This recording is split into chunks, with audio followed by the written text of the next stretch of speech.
El exec, el exec, el exec. El Vélez, el Vélez, el Vélez. El fenómeno que todos quieren ser. El chamaquito que no pueden entender. How we doing, guys? Welcome to episode 173 of the Exec Talk Podcast. I'm your host, Alex Bregman.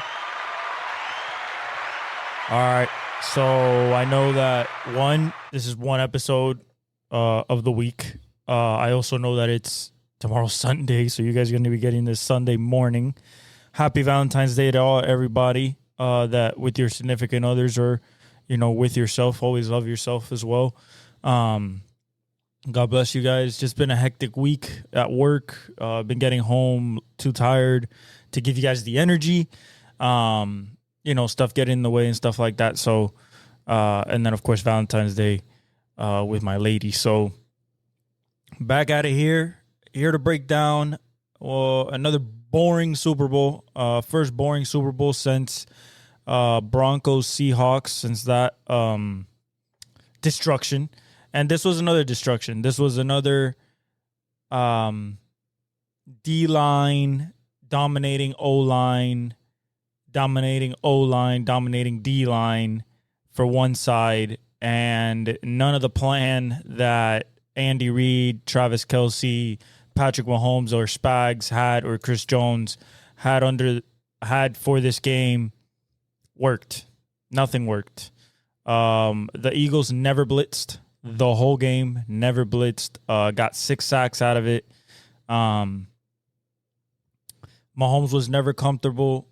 2 first half interceptions. One that he should never have thrown, that Cooper DeSean took it for a pick 6 for his first interception and pick 6 of his career.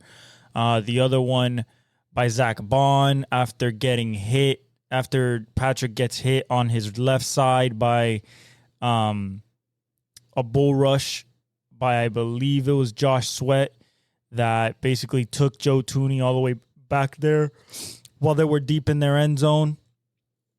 Where the Kansas City Chiefs, they picked that off. It was 17-0 then, turned into 24-0 at halftime. Kendrick killed it. People didn't like it because most people in the rural United States don't know some songs of Kendrick, but he did not like us, and it was amazing. Loved the show, to be honest. And then it was just more of the massacre in the second half. It got all the way to 34-0, and then 2 kind of measly touchdowns at the end. A long ball to Xavier Worthy, and the drive that ended in a DeAndre Hopkins touchdown. But other than that, nothing special for Kansas City at all. The three-peat is dead. Jalen Hurts, Saquon Barkley, Jalen Carter, Nick Sirianni, Vic Fangio, Jeff Stoutland, Quinyon Mitchell, Cooper DeSean, Zach Baun, Nakobe Dean, Jordan Davis, Nolan Smith Jr., Josh Sweat, CJ GJ, Darius Slay, Brandon Graham. They're all Super Bowl champions. They were the better team. This was what was expected of the Eagles. The only reason that they weren't favored was because they were facing Patrick Mahomes and Andy Reid, especially coming off a bye, but none of that mattered. Why? Because the offense for the Kansas City Chiefs just did not get it going. We had some early drops by Travis Kelce. D-Hop dropped one. So did Hollywood Brown. That would have kept drives going. And they couldn't run the ball. They ran the ball a grand total of 3 times in the first half. 7 times for the whole game. Just no rhythm, no offense, never really had the ball. It kind of reminded me late first quarter. It kind of reminded me again of the Tampa Bay Super Bowl where the D-line was just dominating that O-line just consistently, and the defense just got more tired and more tired and more tired. He threw a bomb to Devontae Smith to basically end the game to make it 34-0. Jalen Hurts did. He threw a little crossing route with a pick to A.J. Brown. Saquon didn't score. Their first score was a tush push from the 1. In the first half, there were a couple calls that either shouldn't have been called and there was a couple calls that should have been called.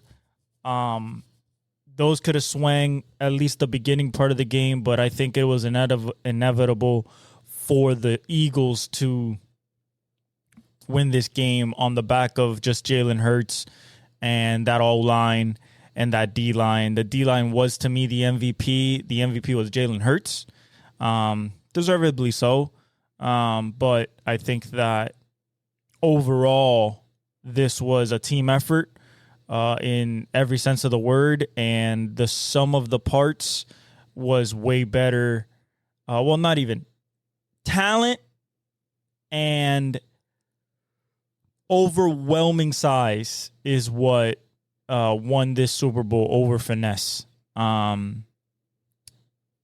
Even when they got close to Hurts, they couldn't bring him down. He escaped, got 15 yards, first downs, kept running the clock. Saquon couldn't do nothing. Didn't even get to 100 yards. Spags basically sold out to stop him, and he was not going to stop him, that he was not going to beat him. But back shoulder passes to A.J. Brown one-on-one against Trent McDuffie. One-on-one deep ball against Trent. It might have been against Jalen Watson or the safety, Justin Reed. The Chiefs had no answer. Excuse me, by the way. The Chiefs had no answer for anything.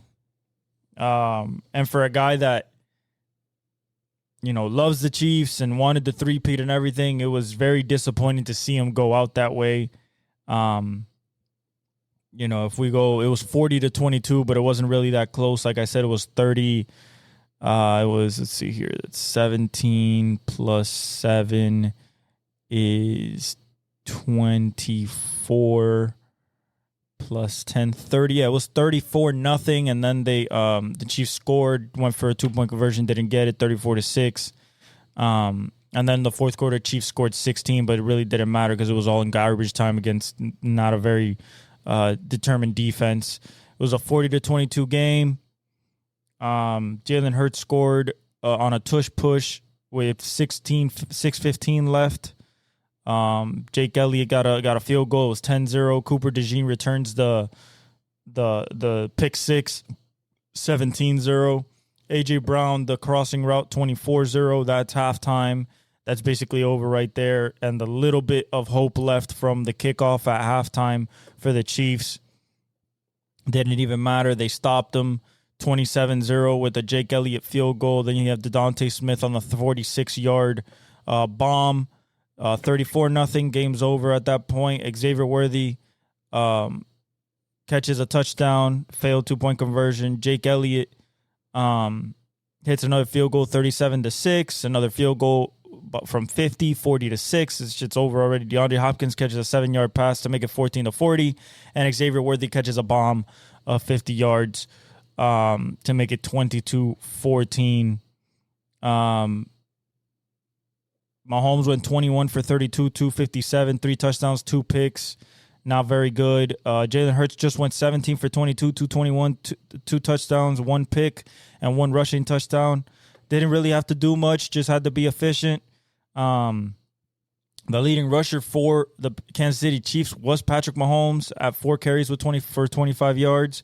Jalen Hurts ran it 11 times for 72 yards and the tush-push touchdown. Xavier Worthy showed that he could maybe be their number one or 1B once Rashee Rice comes back next year. 8 receptions, 157, most of that in the second half. 2 touchdowns. DeVonta Smith went 4 for 69, and that bomb touchdown. But this was literally the defense. Like, it was, when I tell you that Mahomes got sacked 6 times for 31 yards, that wasn't, he finished with a QBR of 11.4 and a 95.4 rating. They ran the ball 11 times as a team for 49 yards. Just nothing at all. Xavier had 157, but Travis Kelce had 4 for 39. DeAndre Hopkins had 2 for 18 and a touchdown. Just nobody could do nothing. Patrick also lost a fumble late in the third. Creed Humphrey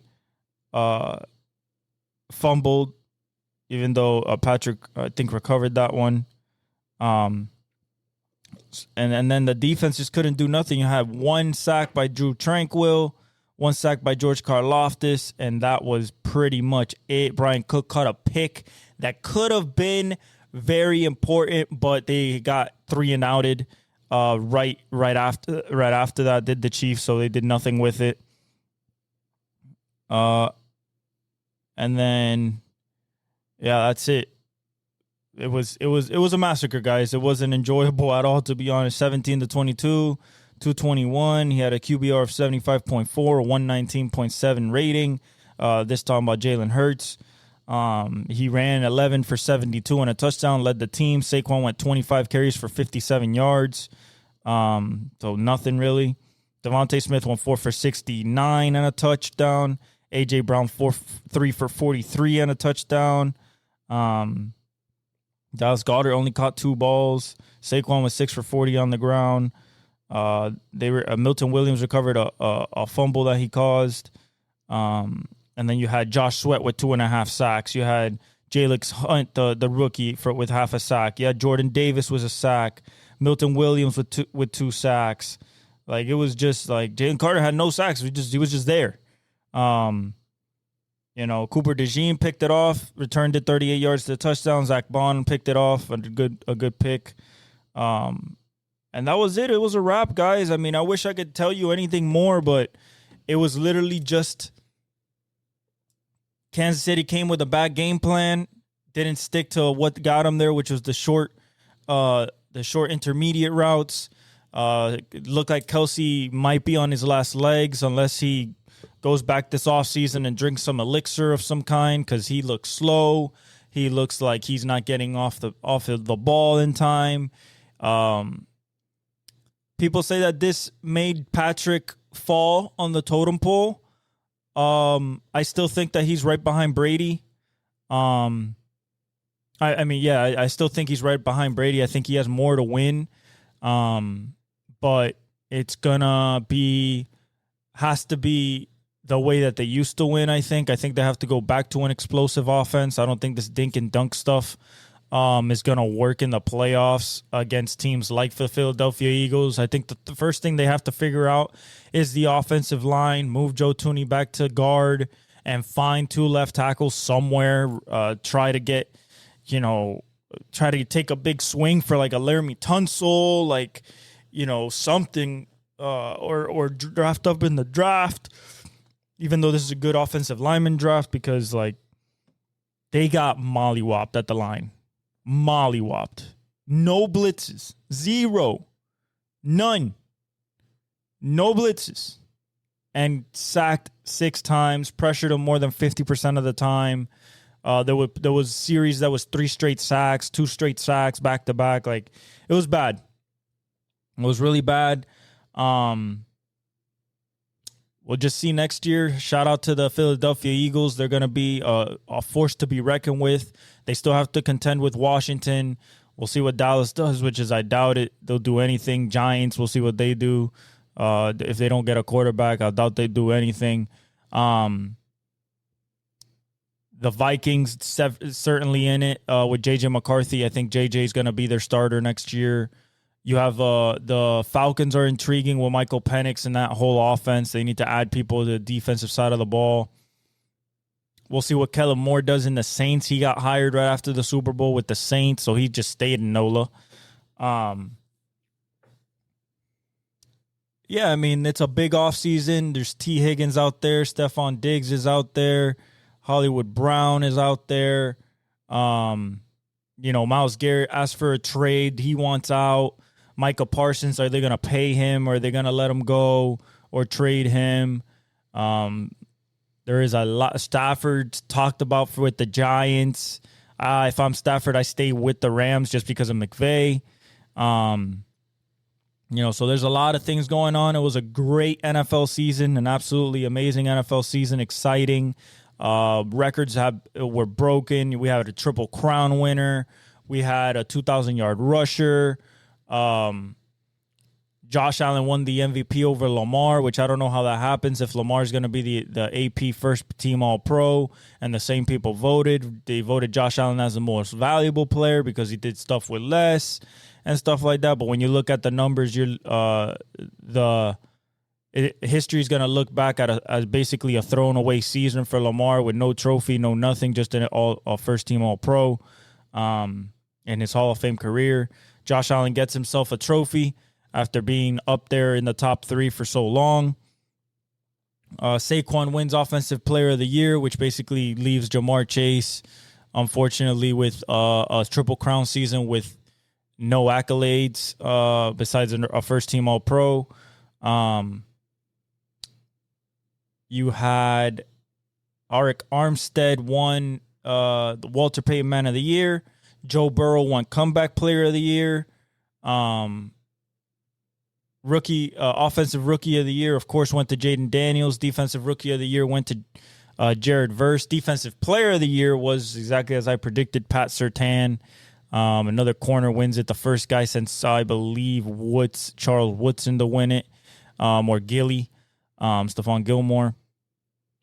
But it was a great season, guys. Ultimately, the Eagles came in as the most big, star-studded, best roster. Not necessarily the best coaching, but when you have the best roster and a good message and you put it all together and just bludgeon people to death, and at the end, you can switch game plans and still throw it and dominate at the line of scrimmage.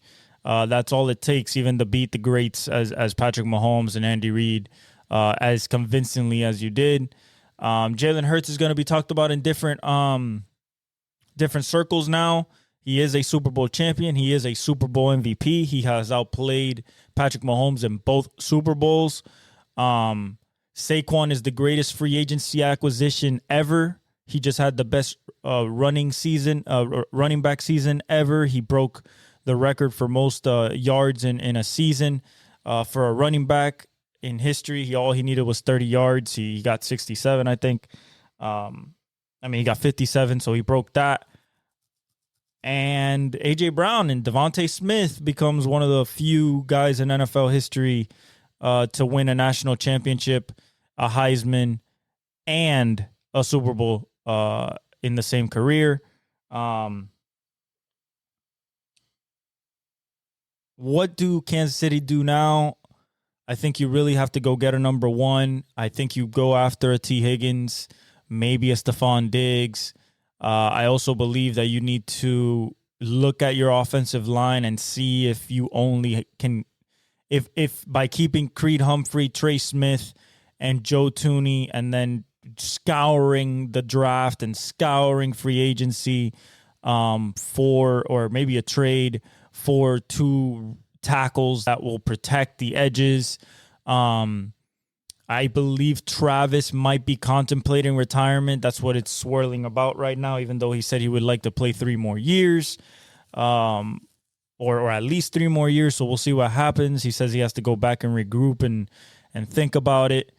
I think Patrick is going to be better next year. I think Andy Reid's going to be better. I think Spags is going to be better.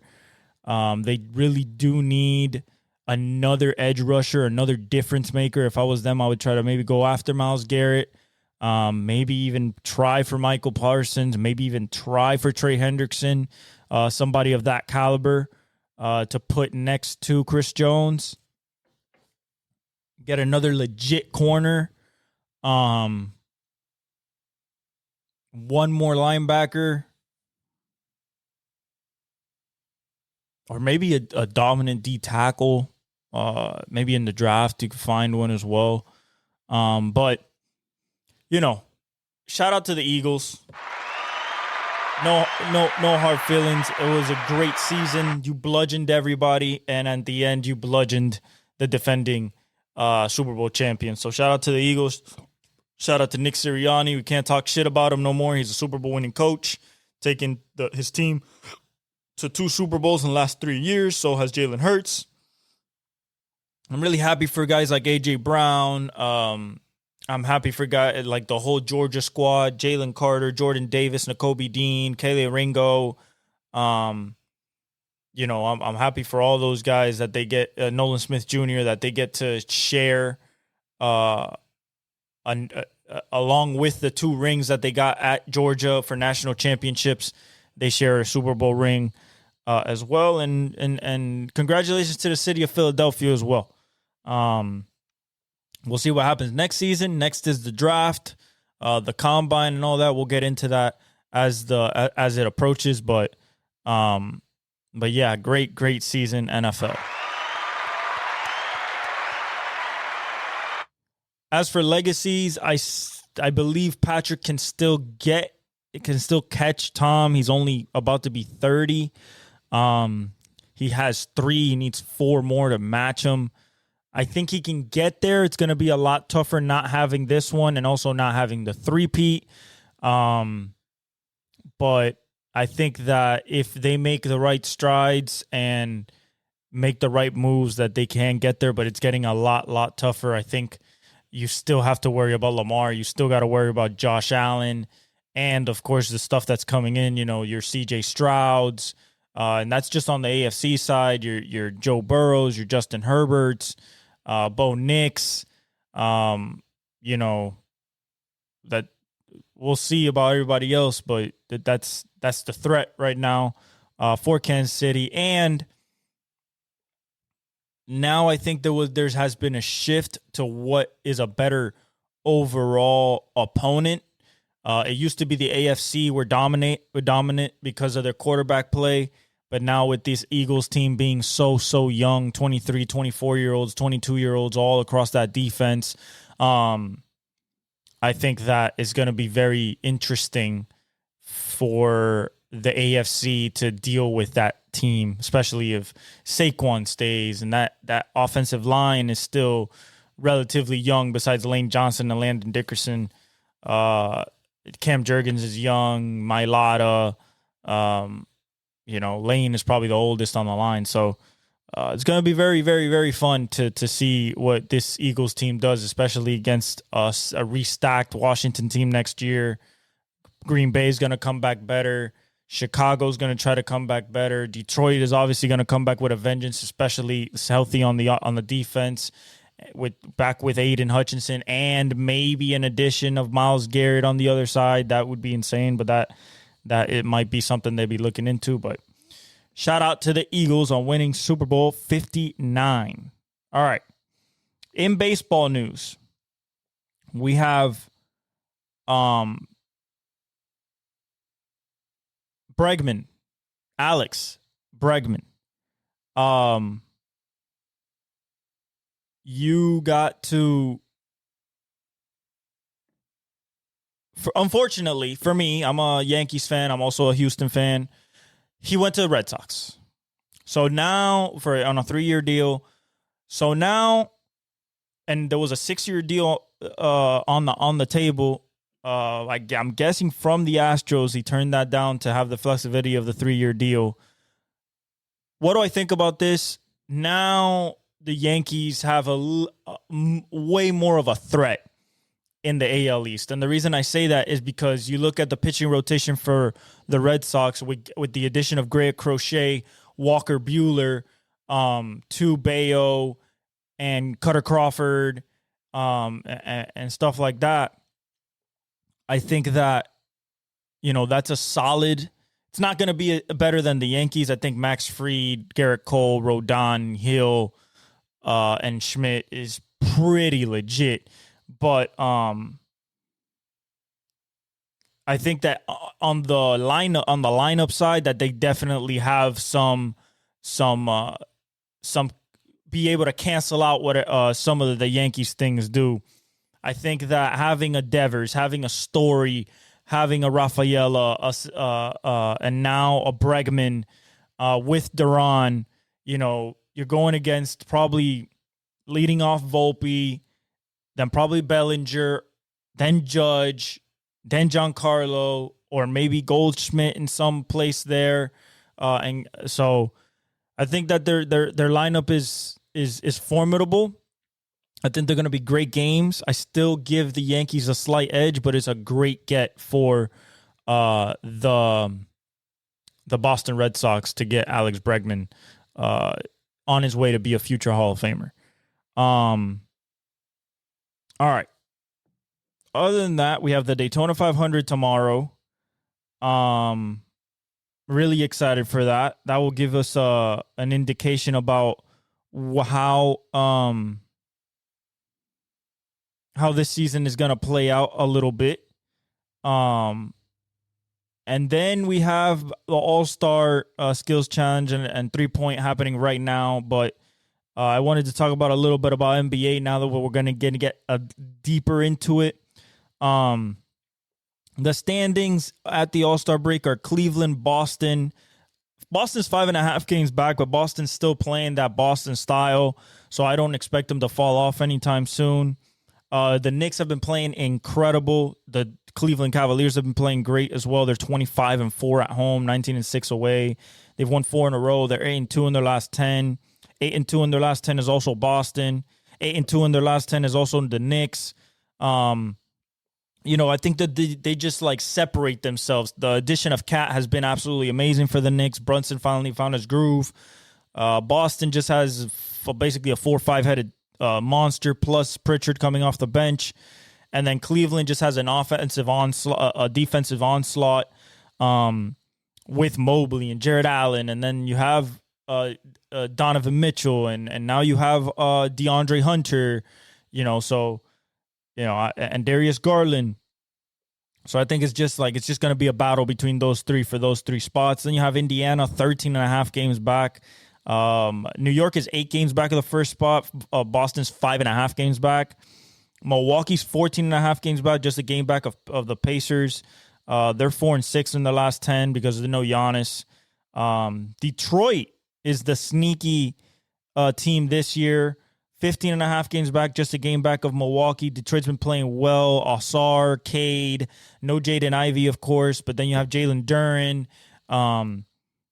They've been playing really well. Malik Beasley's been shooting the shit out of the ball. You have Orlando in 7th, 18 games back. Now they have Paulo and Franz back. I think that will invigorate that team to move forward and really make a push at the end of the year. Atlanta is 8.5 games back. They're in 8th. Miami is at 9th, tied with Atlanta. Is it possible that we missed the playoffs this year or even the play-in? Yes, I believe so, especially with what the moves we just made, getting rid of Jimmy. It's going to be a very, very hard thing to score points, in my opinion, with this team. We might be a defensive juggernaut, but our offense is going to greatly, greatly be awful, and it wasn't great to begin with. Chicago is 10th. Philly's 11th, 24 games back, 2.5 games back of Chicago. Very disappointing. Feel bad for Tyrese Maxey. Joel Embiid is not himself. Paul George has been absolutely terrible this year. Just a cluster. And Brooklyn is actually tied with Philadelphia, 24 games back in the 12th spot. Then you have Toronto, Charlotte, and the Washington Wizards. I think they're just Cooper flag hunting at this point. And then in the West, where it's actually interesting, even though Memphis is 8 games back of OKC, OKC's 44-10. They've won 8 of the last 10. Memphis is 36-18. They're 8 games behind. They've won 7 of their last 10. Then you have Denver up there in the 3rd spot. They're 8.5 games back, just a game back of Memphis for the 2nd spot. They've won 8 of the last 10 and won 8 in a row, actually. Houston, the other surprise team on this side. It's funny that both of the Thompson twins are on these teams, Ausar and Amen. Amen's playing great. He might be a future superstar. 10.5 games back and 4th. They've lost 7 of their last 10, though. The Lakers are 5th. Just a half game back of the Rockets. They've won 8 out of the last 10. The Clippers are playing well now with Kawhi back. They're 6th, 13 games back. Minnesota's 14 games back. I've seen Ant really pick it up these last few weeks. Let's see if he can keep going. They've won 6 of the last 10. Dallas is 15 games back, but also AD's hurt with an abdominal, so we'll see how Clay and Kyrie can keep it up. Sacramento, 16.5 games back in the 9th spot. They 5-5 in the last 10.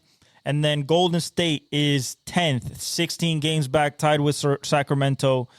They've won 6 of the last 4 with Jimmy. Looks like they're going to figure it out and going to be fairly potent. I just don't know if they can work their way up. They're only 3.5 games out of the 6th spot, but they have to pick it up quick. Phoenix is 18 games back, another disappointing season with a Kevin Durant team. Beal hasn't worked out. Devin Booker's not moving the needle much. They don't have interior size. They started Bol. We'll see what that happens. San Antonio's 20 games back, 2 games back of Phoenix, finally finding their level. After the trade with De'Aaron Fox, they could be a play-in team, but they have to pick it up. Portland's just 1.5 games behind San Antonio, and then you have Utah and New Orleans just absolutely in the dumps and not getting anywhere soon. One's too young, and the other one just had so many injuries and just don't play together, honestly. At the halfway point, you have Shai Gilgeous-Alexander leading the league in scoring at 33 points a game, 32.5, rounded up. Giannis is at 32. You have Jokic at 30. You have Tyrese Maxey at 28, and Anthony Edwards at 28 a game. Trae Young is at 12 assists a game. Jokic is at 10 assists a game. Cade Cunningham has 9.4. LeBron's at 9. James Harden's at 9. Steph is making 4.4 of his threes. He's only about 30-something away from 4,000. He's about 300-something points away from 25,000. Just cementing the last little bit of his legacy in these last few years. Anthony Edwards is hitting 4.2%, 4.2 of his threes a game. LaMelo's at 4, but he's injured. Malik Beasley, like I said, he's hitting 4 a game. And Brandon Miller, even though he's hurt, he was hitting 4 a game. Sabonis is averaging 15 rebounds a game. Cat is averaging 13. Zubac 13. Jokic 13. Giannis 12. Victor is averaging 4 blocks a game. Walker Kessler 2.4. Anthony Davis 2.4. Brook Lopez 2. Daniel Gafford 2. And then in steals, it's still Dyson Daniels averaging 3. Shai Gilgeous-Alexander averages 2. Tyrese Maxey averages 2. Jokic averages 2. Cason Wallace, he's hurt right now, but he averages 2 as well. Moving forward in these last 30-something games, I expect not the standings not to move a lot, especially in the East, because there's a little bit more separation. There's going to be movement, definitely. I can see if the Knicks get hot, possibly get to Boston. They're only 2.5 games away from them. Boston can maybe make a really big push at the end, even though I don't think they want to get that number 1 seed from Cleveland. But the movement's going to be for anywhere from 4, 5, 6, and potentially 7 and 8 and 9, because 22.5 to 15.5, I think that's too much to cover for Chicago. But from Miami, which is 18.5, back to Detroit, which is the 6th seed, and Indiana, the 4th seed, at 13.5 back, I think there could be a lot of play there, and we'll see what the 76ers happens. In the West, I think it's going to move a lot. Not necessarily OKC. They're basically number 1 seed already. But between Memphis, so 2, 3, 4, 5, 6 for sure. There's going to be movement there. It's 8. It's from 8 to 13 is 5 games. Yeah, so it's 5 games. So that's doable. And then from 7 through 10, that's only separated by 2.5 games. So that's definitely going to happen something. And then Phoenix and San Antonio still have a fighting shot at 20 and 18 games back respectively. But yeah, we'll see what happens there. As for NASCAR, Bubba Wallace won the first duel. Austin Cindric won the second duel by inches. And to be honest, I'm looking for I'm looking for a Kyle Larson, a William Byron. I'm looking for a Hendrick car to do something. It's been kind of dominated a little bit by the Toyotas and Fords. So I'm looking, even though William, I think, won last year. But I think I'm really looking for one of the Hendrick cars to win tomorrow. We'll see. Other than that, like, subscribe, hit the notification bell. Thank you for joining me for episode 173. I love you guys. Hit the notification bell, comment, follow me on all my socials. You guys keep me going, even though I know I've been like delaying a lot and don't put out sometimes and everything. Is just, with this new job, like and traffic really like bogs me down mentally. But I'm gonna try for you guys, especially coming up with combine season and MLB. Really excited and heading down the stretch of the NBA season and the playoffs. So and Formula One gonna start, NASCAR gonna start. So I'm really excited about that. And IndyCar. So I love you guys. God bless. Happy Valentine's Day to everybody. And I leave you all with the outro. El exec, el exec, el exec.